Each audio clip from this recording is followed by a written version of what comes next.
زن مکلف نیست که خدمت پدر و مادر شوهرش را بکند. همچین وظیفه‌ای در دین مبین اسلام برای یک زنی که به ازدواج یک مرد در میآید در نظر گرفته نشه. این نه حکم شرعی است، نه حکم فقهی است، نه علما این رو گفتن.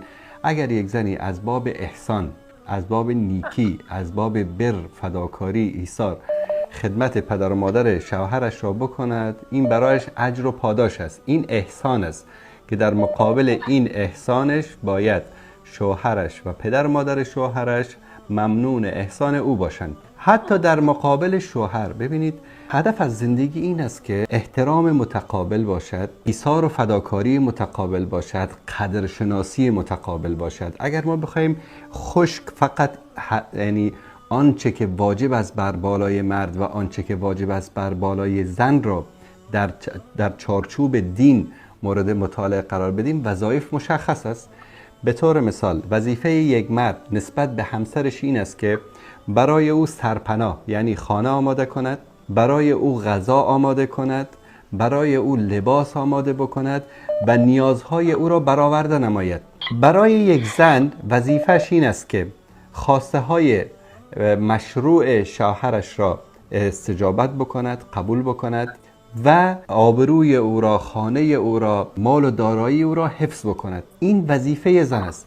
ببینید حتی غذا پختن وظیفه زن نیست، حتی شیر دادن بچه وظیفه زن نیست، یعنی وظیفه شرعیش نیست. میتواند یک زن بگوید که بابا من بچه تو رو شیر نمیدم، برو برای شیر خوش میخری، براش دایه میگیری، هر کاری میکنی بکن. میتواند بگوید که من برای تو غذا نمیپزم، این جزء وظیفه شرعی من نیست. تو میتوانی خادم بگیری، خدمتکار بگیری، برای غذا بپزه. آنچه که در چارچوب شریعت تعریف شده این است. ولکن الان مثلا شما بیاید به شوهرتان بگید که والله وظیفه من نیست که برای تو غذا بپزم، شوهرتون هم میگه که خب وظیفه من نیست که برای تو طلا بخرم، میتونه این حرفو بزنه. وظیفه من نیست که تو رو به پارک ببرم، وظیفه من نیست که برای تو مثلا برای هر عروسی و مجلسی که میری لباس بخرم. یک سری وظایف در چارچوب شریعت مشخص شده. بقیه اینها ایثار، فداکاری، عشق، محبت، صفا، صمیمیت بین زن و شوهر است که اینها در مقابل هم دیگه انجام میدن و از اون اجر و پاداش میبرن. مثلا وقتی که یک زن در خانه خود غذا میپزد و برای شوهرش که از کار برگشته میگذارد، در مقابل این کارش اجر و پاداش میگیرد. فرزندانش را تمیز میکند، برای آنها غذا میپزد، لباسشان عوض میکند، در مقابل این اجر و پاداش میبرد. اما در هیچ جای دین و شریعت نگفته که یک عروس وظیفه دارد که خدمت پدر و مادر شوهرش را بکند.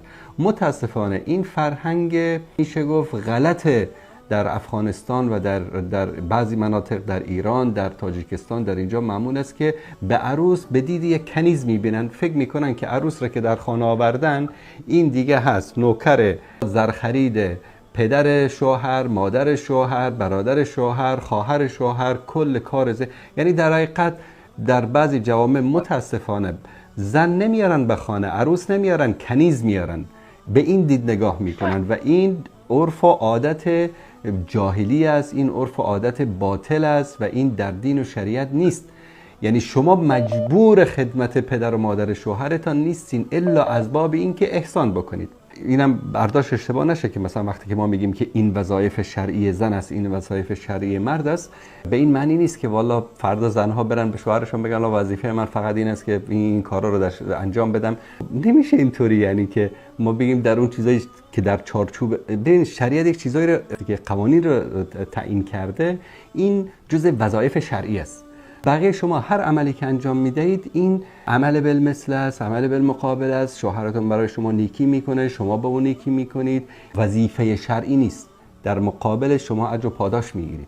میتونید انجام بدید و میتونید انجام ندید. اما خواهر گرامی، وقتی که اونها مثلا شاید پیر باشن، عمرشان زیاد باشه، وقتی میان در جای عصبانی میشن، حرف بدی به شما میزنن، شما میتونید بگید که با حرف خوب، ادفع بالتی هی احسن، قرآن این رو میگه، ادفع بالتی هی احسن، تو با رویه خوب با آنها معامله بکن. اگر حرف بدی به شما زدن، شما صبر بکنید، اجر میبرید، با اونا گناهکارن. این که بگید قطع ارتباط میکنیم، اینم شرعاً جایز نیست. ببینید وقتی که شما میگید که من قطع ارتباط میکنم، این میشه قطع صله رحم. قطع صله رحم در یکی از گناهان کبیره است که الله سبحانه و تعالی کسی که مرتکب این گناه بشه رو نمیبخشه.